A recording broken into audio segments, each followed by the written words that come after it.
hot seat now. Good morning, Todd. Glad to serve. I'm glad that you're here with us today. Let's talk about our sponsor for all of our segments. Are presented by Marcus and Mack, voted best law firm and best personal injury lawyer 4 years in a row in the Best of Indiana County contest. Visit them online at marcusandmack.com. This is a long-awaited day, isn't it, for Indiana County? Just up the street from us, it's move-in day. Yeah, we were able to pick the coldest day of the year thus far. But yeah, today is officially move-in day for our partners at the Indiana County Tourist Bureau, the Indiana County Chamber of Commerce, and downtown Indiana to move into the former First Commonwealth Bank building that was very generous of donating 600 Philadelphia Street to the county last December.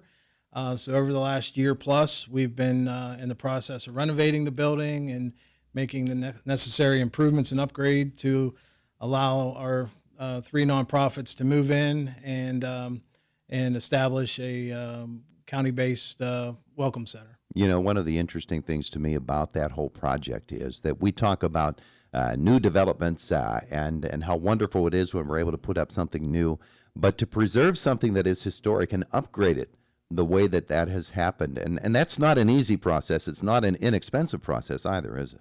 No. It is such a beautiful building inside. I've been in awe of it all year. This is one of my projects that I've kept under my portfolio, and it's been fun. It's been a challenge, but you know, we've had some good design. Tom Harley and his team were very did a nice job making sure that we tried to preserve the historical nature of the building, but make the necessary improvements. But I've been amazed by our local craftsmen, our local contractors, that really take lines on a paper and bring it to life and give it depth and color. And you know, so I can't say enough about, you know, and we'll name them all at the open house, the official open house. But our general was CNC Construction, but Sheasley Electric, BR Electric, EMB Computing. You know, just down the line, we've had a number of local firms in there, and you know, so I just can't thank them enough for the craftsmanship and the work. And they were all glad to be there and contribute to the process. Yeah, it's a beautiful, beautiful building. It was to start out. I can only imagine. It's just gorgeous, and I assure the residents, you know, that we made every effort to try to keep the nuances of the building so that it's still familiar when you walk in. And having been a customer of the bank over many years, it still has that feel to it. But again, it's been customized to enhance that for the betterment of the tenants and their use as a welcome center. And I think that as well, the role that it plays now in Indiana County, not just as a building that houses different agencies, but as a real key player in Indiana County's economic picture. Yeah, it's in the heart of downtown at 600 Philadelphia Street, right across the street from the old courthouse, right on the corner. So, you know, all the parades, all the events that are downtown, you know, and, you know, proximity to the university and the hospital and the banks and our elected officials and the courthouse. Yeah, it's a very strategic location. And but again, we're very pleased to have had the opportunity to preserve the building and make the necessary upgrades to give it, you know, another 90 years of life. There you go. Let's bounce around the county a little bit with Byron Stauffer this morning. Pedestrian Bridge is another project that's been a long time coming, and it's getting closer and closer. Yeah, it's under construction. They're starting to put the final touches to both the deck and the fencing and then the approaches, you know, to you know, both on the north and south side. So there's a park and ride at the we're at the interchange at US 22 and 119 in Burrell Township, and you know, so that pedestrian bridge is intended to now connect Pine Ridge Park eventually. So the commissioners awarded some engineering contracts to do that study, and but also the Hoodlebug Trail and the Ghost Town Trail, and there's been some meetings already to you know, start how we're going to start promoting that and work with our partners such as the Tourist Bureau and the Chamber and Blairsville, BCDA, and any other interested groups and local businesses to bring folks here to take advantage of our local amenities and certainly our trails and our natural resources. That portion of Indiana County, you're talking Center Township, Blacklick Township, Burrell Township, Blairsville Borough itself. It's going to be something to see over the next 5 to 10 years, isn't it? There's a lot of development that's going on. And Homer City as well has been doing a lot of work. Give a lot of kudos to Rob Nymick and the Homer City Borough Council. Trying to make some investments, go after some grants for the betterment of Homer City, but also make some trail connections through Center Township into their downtown, which would further enhance the Hoodlebug Trail access. So yeah, it's all these little communities trying to connect with one another and take advantage of again, the Hoodlebug and the Ghost Town, which is a former Trail of the Year. It's a great resource and it's an asset for the county. Yeah. There's a lot of great work being done there. That being the case, there's still every project is going to have its bumps along the way. Yes, sir. And there have been some bumps along the way. Particularly, you think of the air liquide situation in that area. That's something that still is unresolved as to what's going to happen with that property. Well, we're getting closer. I've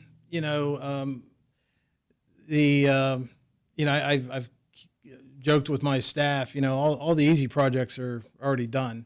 So it's the hard ones we have to do right now. But the Indiana County Development Corporation sold, the property to Air Liquide, which is a international company based out of France, to do the anaerobic digester. And again, the intention was to take advantage of, or partner up with our local farmers and dairy manure and make natural gas. And that's a big thing in Europe, and it's starting to catch on here in the States. There were some struggles between a couple partners in that project, and so they were in the courts. But what I can say is that there are negotiations underway for that property to possibly change hands and then be completed at some point here in the near future. So I'm very optimistic that we're going to have a good end to the project and get the thing done. But yeah, it has been a bumpy ride. But I assure the residents there's not been one dime of public money that has gone into it thus far. And we sold the property, and so we're trying to facilitate and make sure that it does get done, because we don't want it to sit there as it's in its current condition. Yeah, now it's certainly not going to be a huge gas generator No. for the Homer City redevelopment project, but No. Let's talk about gas in that whole area and how it will be a part of the Homer City redevelopment project. That's another project that sometimes folks get concerned because they're not hearing a whole lot about it, but the process goes on, and it does take time, and so that's what's happening right now. Any concerns at all that we won't get things done in time, that there are any roadblocks in the way? No, I mean, I think in any mega project, there are going to be questions, and I think that everybody's trying to act in good faith, and people will discuss what that means. But I think that there's been significant efforts to answer questions when there's the forum to do so. There's been a few public meetings. I'm not here to speak on behalf of Homer City Redevelopment. I can speak to the extent that my office has been working with them extensively. In terms of some of the permitting, land development, building permits, and I'm not an engineer, but it appears to me that they are going above and beyond in terms of trying to bring the best available technology to the project. I have not seen there's no corn. I mean, they're spending a tremendous amount of money to make this a state-of-the-art facility, and so it's something that I try not to do it, but you follow Facebook and some of those comments, and I know people want jobs, and when you have somebody spending $12 billion in your community, I mean, there's pros and cons to everything, but there's no doubt that we need power. I know there's a big debate, about the AI data centers and those kinds of things, which I think, this community of many communities where we had a former power plant that is far back off the beaten path in terms of not impacting area residents. I know they've bought some property down closer to Coral, but at the end of the day, tremendous amount of jobs. We're going to see thousands of people come into our community. Our local entrepreneurs and businesses are going to benefit by that in the short run. Then we'll have a wave theoretically for AI data centers.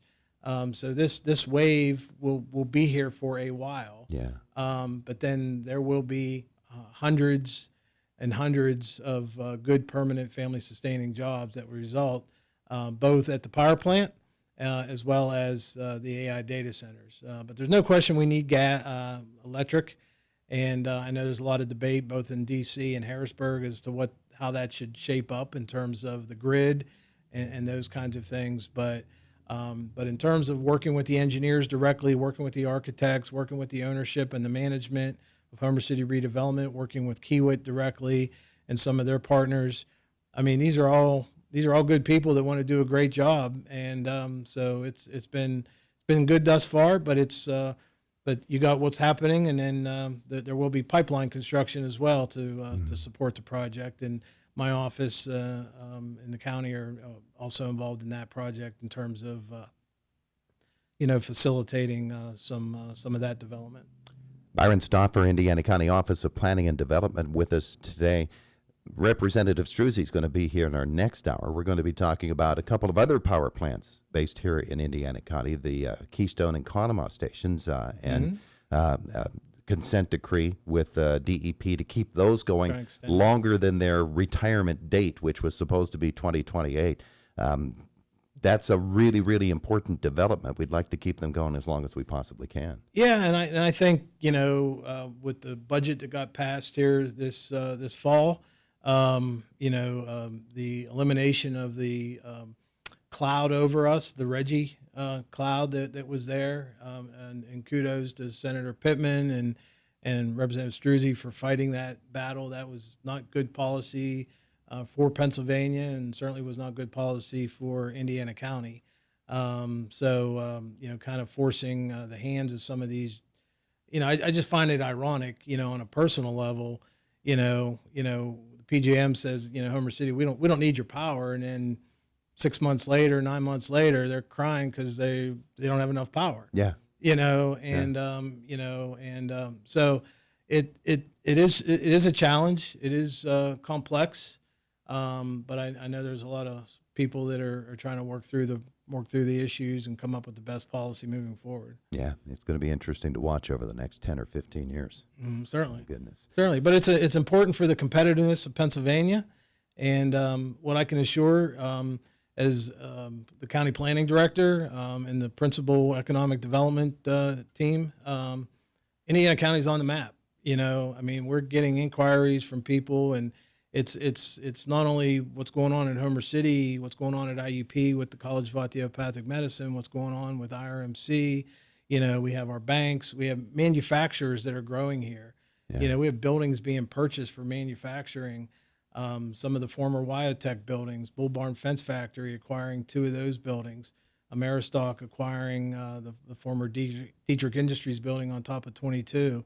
The Prime Metals is doing an expansion down in Center Township. We have real manufacturing jobs growing here as well. So this is a good time for Indiana County, and like you said, Todd, it's going to be very interesting to see, look back, 5 years from now or 10 years from now, and where we're at then. Yeah, it's amazing stuff. Byron, thank you so much for coming and pinch hitting today for the county. Yeah, glad to step in. It's always nice to see you and chat with you. So thank you. It is the voice of Indiana County. It's WCCS 101.1 FM, AM 1160, and WCCSradio.com.